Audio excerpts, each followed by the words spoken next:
ये है talks news network और आप देख रहे हैं पॉलिटॉक्स, राजनीति का कच्चा चिट्ठा। उत्तर प्रदेश में विधानसभा का मानसून सत्र शुरू हो चुका है। मानसून सत्र के पहले से ही प्रदेश की प्रमुख विपक्षी पार्टी समाजवादी पार्टी ने प्रदेश सरकार और भाजपा को घेरने की रणनीति बना ली थी। इसी रणनीति के तहत सोमवार को समाजवादी पार्टी के प्रमुख अखिलेश यादव के नेतृत्व में सपा विधायकों ने पार्टी कार्यालय से विधानसभा तक पैदल मार्च निकालने की कोशिश की, लेकिन लखनऊ पुलिस ने पैदल मार्च को रास्ते में ही रोक दिया। पुलिस द्वारा रोके जाने पर अखिलेश यादव धरने पर बैठ गए।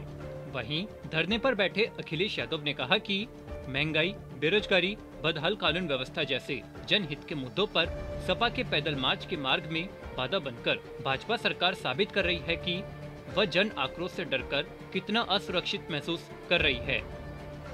वहीं अखिलेश यादव पर बीजेपी ने जमकर निशाना साधा तो ओम प्रकाश राजभर ने भी अखिलेश को आड़े हाथ लिया। अखिलेश यादव ने धरने के दौरान कहा कि हमारे विधायक जाकर के सदन के में बैठ करके और सदन के बाहर धरना देना चाहते थे, सरकार ने रोक लिया।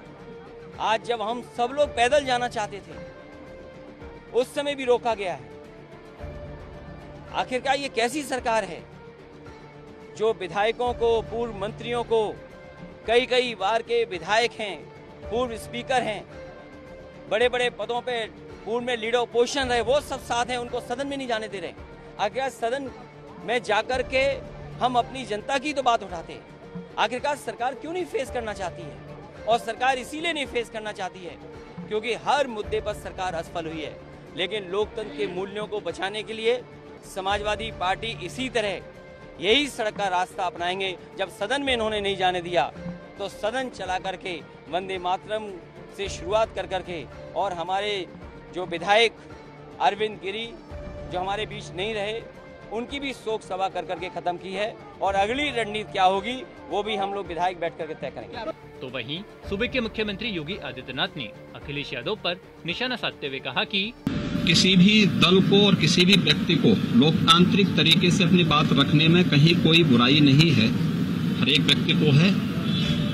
नियमानुसार अगर उन्होंने कोई परमिशन मांगी होगी तो पुलिस उन्हें सुरक्षित और सही मार्ग अवश्य देगी और परमिशन भी देगी, इसमें कोई संदेह नहीं। लेकिन ये दायित्व संबंधित और जिम्मेदार नागरिकों या जिम्मेदार संगठन और राजनीतिक दलों का एक नैतिक दायित्व कर्तव्य भी बनता है कि अपने किसी भी आंदोलन के लिए या किसी भी प्रोसेशन के लिए उनको नियमानुसार परमिशन मांगनी चाहिए और बिना पब्लिक व्यवस्था को, लोक व्यवस्थाओं को भंग किए उस कार्यक्रम को निर्विघ्न संपन्न करने की व्यवस्था देने का दायित्व प्रशासन का है। प्रशासन उसके तहत ही अपने कार्रवाई को आगे बढ़ाएगा। उन्होंने अगर परमिशन मांगी होगी तो जरूर जो भी उनके लिए सरल और सुरक्षित मार्ग होगा प्रशासन ने वो उनको उपलब्ध कराया होगा।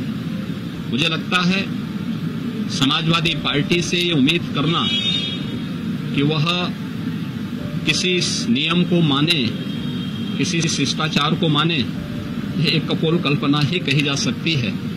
वहीं समाजवादी पार्टी के साथ गठबंधन में रहे सूर्यदेव भारतीय समाज पार्टी के अध्यक्ष ओम प्रकाश राजभर ने भी सपा पर निशाना साधा। राजभर ने पत्रकारों से बात करते हुए कहा कि जब 5 साल सत्ता में थे तब कुछ किया नहीं और आज पैदल घूम रहे हैं। राजभर ने कहा अखिलेश यादव को जनता ने पैदल कर दिया है तो अब क्या करेंगे? सत्ता में थे तो कश्यप, निषाद, बिंद, राजभर सबको भूल गए थे, पहचानते नहीं थे और अब नाटक कर रहे हैं। जनता ने विधानसभा में भेजा है तो विधानसभा में मुद्दा उठाओ। अब अखिलेश यादव को तो पैदल ही रहना है। PoliTalks bureau, UP. ये है टॉक्स न्यूज नेटवर्क और आप देख रहे हैं पॉलिटॉक्स, राजनीति का कच्चा चिट्ठा।